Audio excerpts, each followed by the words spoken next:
I see so many friends and familiar faces in one place at one time that I confess that it's a bit overwhelming and a genuine delight. And so with that, I want to welcome all of you to the 7th Prague Space Security Conference in our series.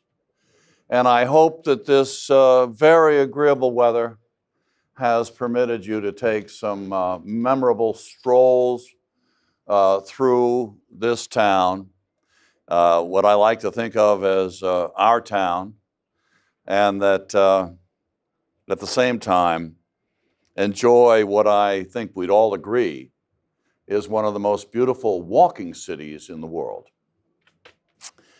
Well, that said, we're gathered at a time fraught with peril.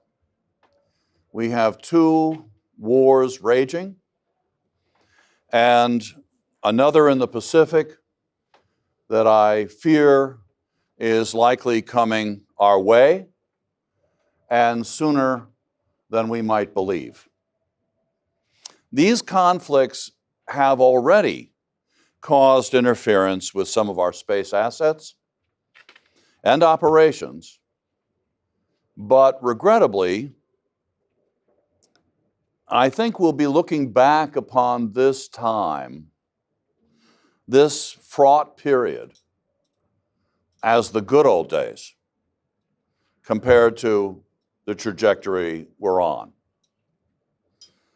And it's for this reason, just the sheer velocity of events, that has led us to decide that this conference series will henceforth be an annual event rather than every 2 years, so that we can meet the demand, if you will, for gatherings of this kind where we can compare notes candidly and forthrightly, if not in the panel at all times or the panels, certainly in events like this, the sidebars, the corridors, and all of those locales with side meetings indeed, where we can have the kind of exchanges that are going to be required for our, broadly speaking, for our team.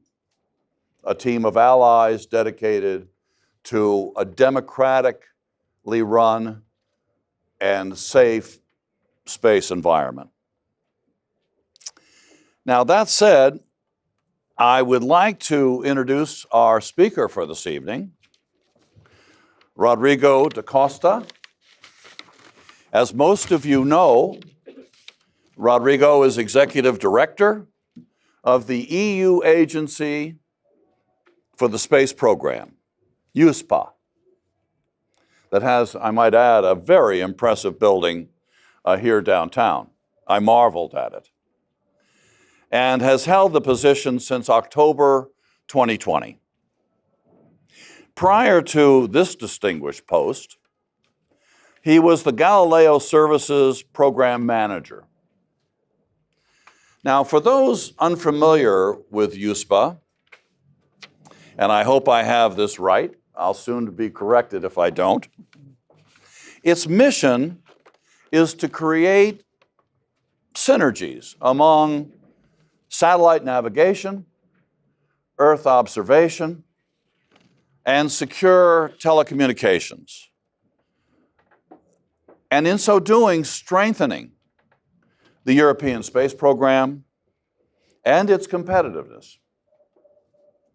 This is all done in active coordination with the European Commission and a wide range of national, European, and international stakeholders, industries, and user communities. Rodrigo has held, as you might imagine, several senior project manager and business development positions in the space industry in the areas of human spaceflight, exploration, launches, and R&D. And therefore, it's now my distinct honor to turn the floor over to USPA's Rodrigo da Costa. Thank you. Sir. Thank you very much. Thank you very much. Thank you very much for the kind words, Roger. It's a pleasure to be with you today, dear organizers, guests, and of course, fellows and friends of the space security environment. First of all, allow me to welcome you to our town, our city, because as USPA, we are based in Prague, not very far away from here. I guess you can still pick to our building a little bit down the river. A wonderful place, a wonderful setting, and certainly a wonderful location for the Prague Space Security Conference. Now, the topic of this year is actually excellently chosen: forging strategic partnerships in the global space race, because it captures the essence of what we need right now. Collaboration, international collaboration, is essential if we want to ensure a secure and sustainable space environment. Now, this conference goes a long way, 7th edition. The first edition was back in 2011, and since then, it has become a focal element, a usual meeting point in our agendas, bringing us all to Prague, enjoying, of course, not only the conference, to exchange on space security matters.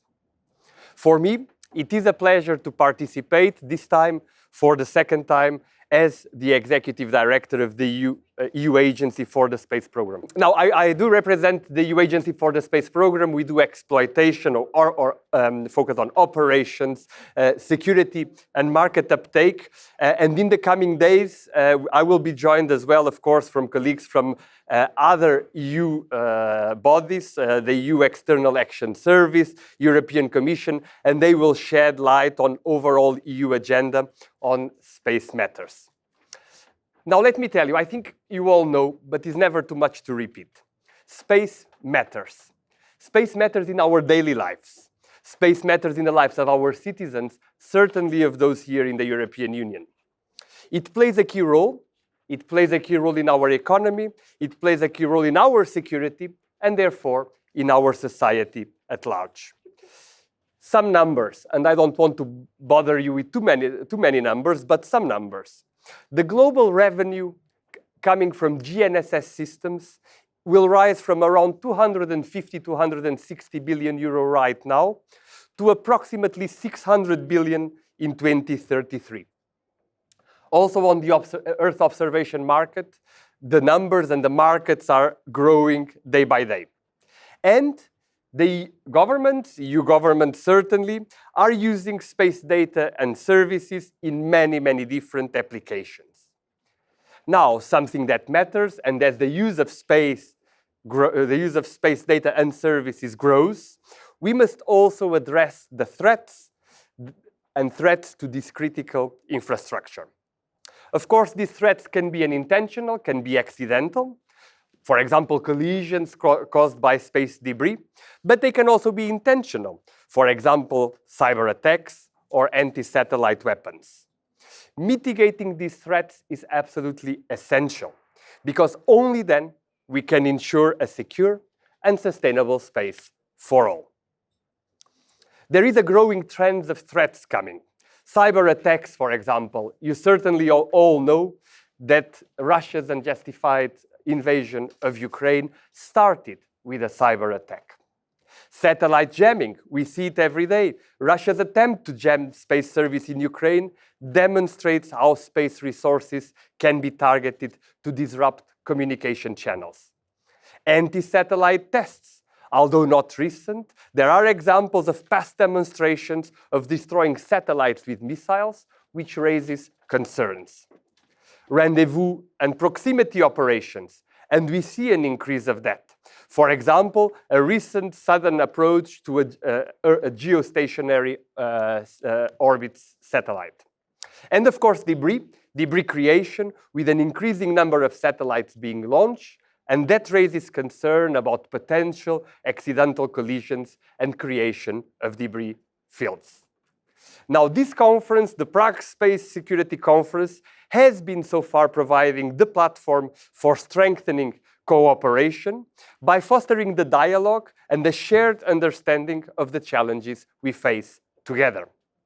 We have the opportunity to exchange, for example, on interoperability for critical systems such as Galileo and GPS, which allows us in Europe and in the United States to seamlessly utilize satellite navigation.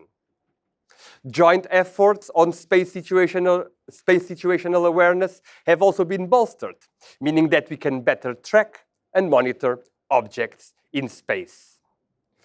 Once again, I want to express my sincere gratitude to the organizers for putting together this excellent program. Let's work together. Let's work together in the next 2 days and in the days that will come after that.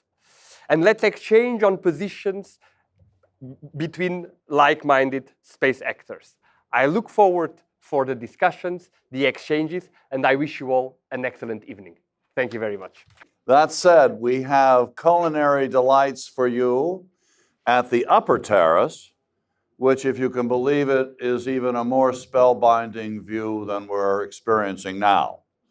So you have the run of the place, as they say, and we hope that this is an exceptional evening of camaraderie and productivity. Thanks so much.